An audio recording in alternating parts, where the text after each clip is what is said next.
Good morning, Kasturians, and welcome to video 4 from chapter Working of Institutions.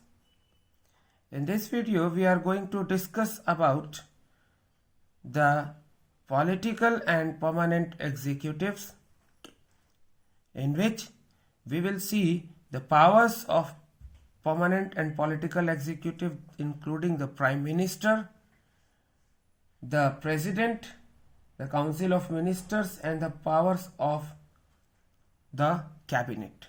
So let's start. In a democratic country, the two categories they make up the executive, that is the political executive and the permanent executive. The political executives are elected by the people for a specific period, and they take major decisions relating to politics, and all the political leaders they fall in these categories.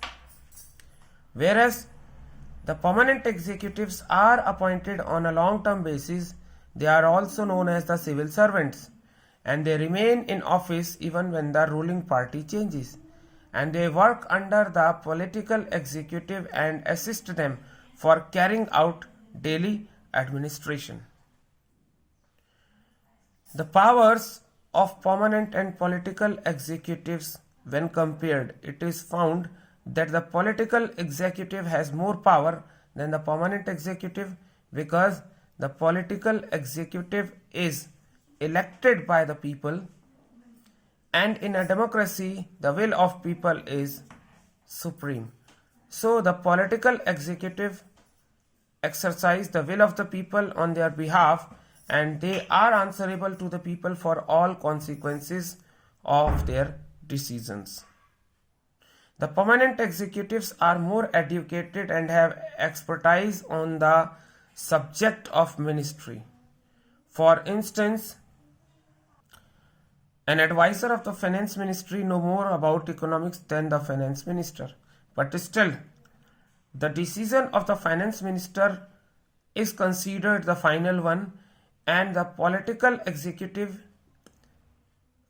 call or take advice of the permanent executive and then decide the overall framework and objectives of the policy to be implemented. As in the previous videos also, we have seen that the Prime Minister is the head of the government, or you can say is the actual executive head of the government, and he actually exercises all the government policies, and he is the most important political institution in the country. The Prime Minister is not elected directly.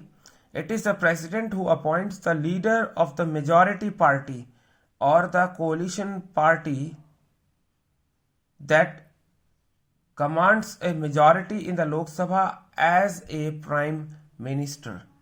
In case no single party gets a majority, the President appoints the person most likely to secure majority support.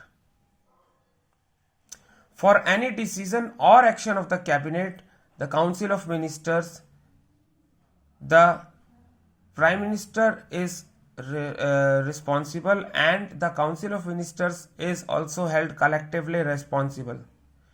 If any of the cabinet decisions is not approved by the parliament, the entire council of ministers has to resign in that case. The Prime Minister does not have a fixed tenure. He continues in power as long as he remains the leader of the majority or coalition party.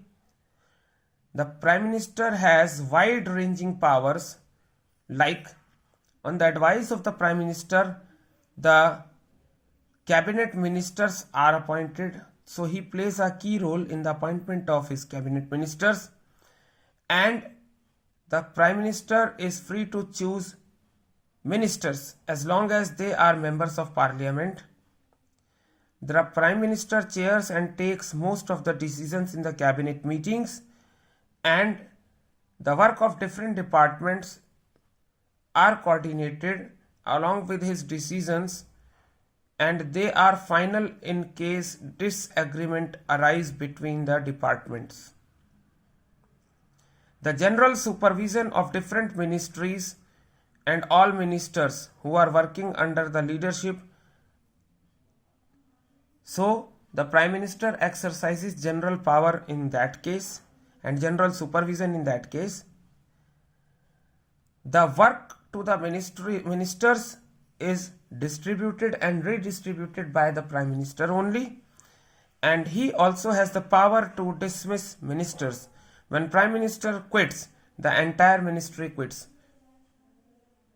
The Council of Ministers is the official name for the body that includes all the ministers, and generally 60 to 80 ministers are there with different ranks in the Council of Ministers. The Council of Ministers has collective responsibility. The Council of Ministers include the cabinet ministers, which are the top level leaders of the ruling party or parties who are in charge of the major ministries, and they meet to take decisions in the name of Council of Ministers. The cabinet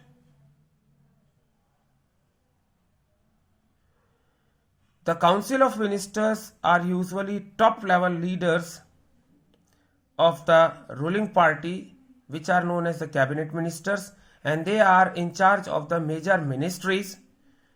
They meet to take decisions in the name of Council of Ministers.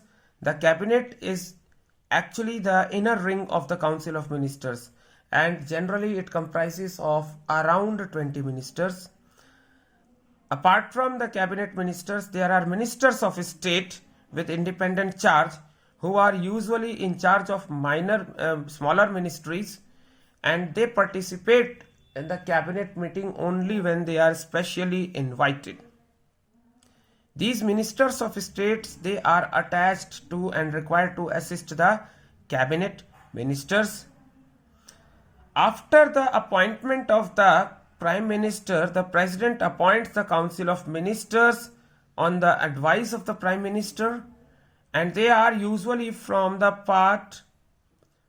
party or coalition that has the majority in Lok Sabha.